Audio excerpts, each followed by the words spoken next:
The National Weather Service in Sterling, Virginia has issued a flood warning for the Potomac River at Point of Rocks from Tuesday afternoon until further notice. At 5 p.m. Monday, the stage was 2.9 feet and rising. Flood stage is 16.0 feet. Major flooding is forecast. Rise above flood stage by late tomorrow afternoon and crest near 30.0 feet by early Wednesday evening.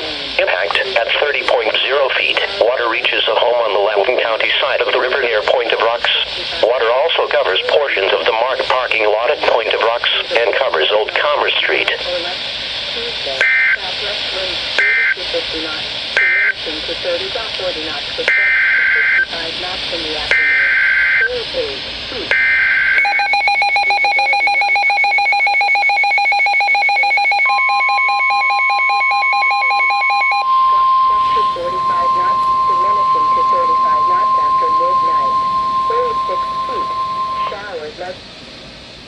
The National Weather Service in Sterling, Virginia has issued a flood warning for the Potomac River near Little Falls from Tuesday evening until further notice.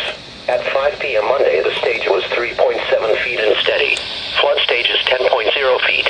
Major flooding is forecast.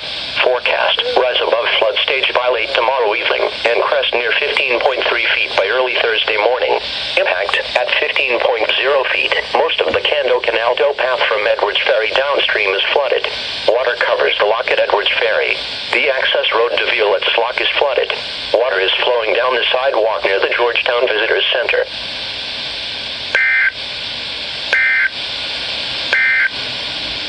This is a statement from the National Weather Service for the following counties in Maryland, Anne Arundel, Calvert, and St. Mary's. The National Weather Service in Sterling, Virginia has extended the